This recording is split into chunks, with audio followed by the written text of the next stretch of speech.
Halo semua, tetap semangat untuk belajar ya.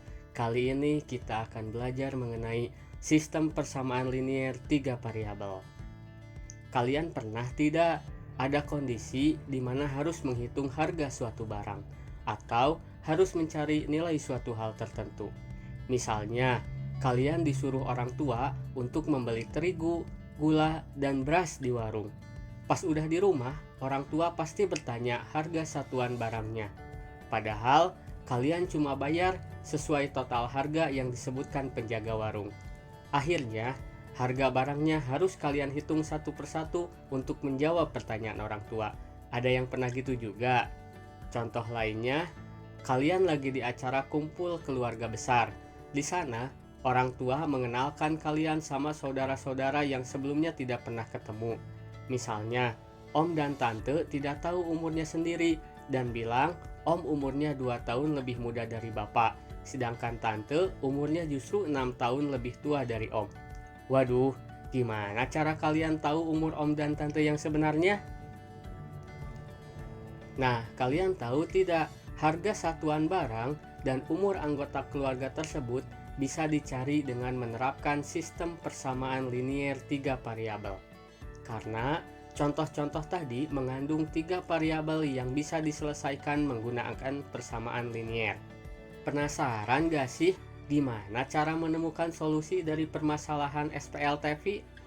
Oke deh, tidak perlu berlama-lama lagi. Langsung aja kita bahas tentang sistem persamaan linier 3 variabel yuk. Di materi sebelumnya, kita sudah belajar tentang sistem persamaan linier 2 variabel atau SPLDV. Persamaan ini terdiri dari 2 persamaan linier yang masing-masing punya 2 variabel. Sesuai namanya, SPLTV sedikit berbeda dengan SPLDV. Sistem persamaan linier 3 variabel adalah persamaan linier yang menggunakan 3 variabel. Misalnya variabel X, Y, dan Z. Nah, di sini dituliskan bentuk umum dari sistem persamaan linier 3 variabel. Terdiri dari 3 persamaan dan 3 variabel. Untuk keterangannya, X, Y, dan Z adalah variabel-variabel yang tidak diketahui.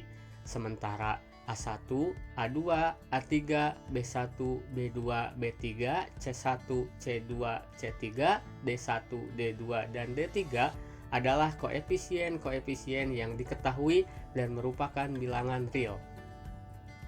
Adapun ciri-ciri dari SPLTV ini, yang pertama, menggunakan relasi tanda sama dengan. Yang kedua, memiliki 3 variabel, dan yang ketiga, ketiga variabel tersebut memiliki derajat 1 atau berpangkat 1. Bagaimana sih metode penyelesaian SPLTV? Di sini kita akan mempelajari 3 metode dalam menyelesaikan SPLTV. Yang pertama, metode substitusi, yang kedua, metode eliminasi, dan yang ketiga, metode gabungan. Untuk metode substitusi, yaitu penyelesaian SPLTV dengan mengubah satu variabel menggunakan variabel dari persamaan lain. Langkah-langkah penyelesaian dengan metode substitusi yaitu yang pertama, memilih persamaan yang paling sederhana untuk menyatakan salah satu variabel ke dalam bentuk fungsi variabel lainnya. Misal, variabel X ke dalam fungsi Y dan Z, atau variabel Y ke dalam fungsi F dan Z, atau variabel Z ke dalam fungsi X dan Y. Langkah yang kedua, bentuk fungsi yang diperoleh pada poin pertama disubstitusikan kedua persamaan lainnya, sehingga berubah menjadi sistem persamaan linier 2 variabel. Yang ketiga, lakukan langkah penyelesaian yang sama setelah terbentuk sistem persamaan linier 2 variabel. Yang terakhir, jika sudah mendapatkan 2 nilai variabel, substitusikan keduanya di salah satu persamaan, sehingga diperoleh semua penyelesaian variabelnya. Untuk metode eliminasi, yaitu penyelesaian SPLTV dengan menghapus atau menghilangkan salah satu variabel pada persamaan tersebut. Langkah-langkah penyelesaian metode eliminasi yaitu yang pertama, menghilangkan atau mengeliminasi salah satu variabel dengan menyamakan konstanta variabel yang ingin dieliminasi. Yang kedua, setelah terbentuk SPLDV, lakukan langkah eliminasi yang sama dengan langkah pertama sampai diperoleh nilai salah satu variabel.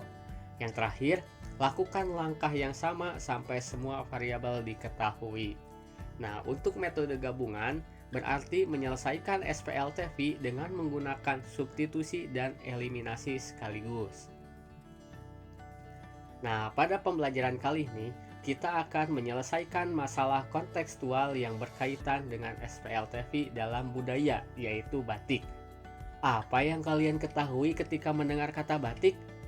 Batik ini diperkenalkan kepada dunia pertama kali oleh Presiden Soeharto melalui konferensi PBB. Sejak saat itu, batik mulai dikenal dan dianggap memiliki nilai seni yang tinggi dan merupakan bagian dari budaya Indonesia. Batik merupakan kerajinan dari kain yang dilukis menggunakan cairan malam sehingga menghasilkan beragam motif yang bernilai tinggi. Nah, pola-pola yang dilukis pun memiliki keunikannya sendiri sesuai dengan daerah asalnya. Lantas, dari mana kata batik itu berasal? Batik sendiri berasal dari kata amba yang memiliki arti menulis dan nitik atau titik yang dapat diartikan membuat titik atau gambar. UNESCO telah memberikan pengakuan internasional terhadap batik sejak 2 Oktober 2009 sebagai budaya tak benda warisan manusia.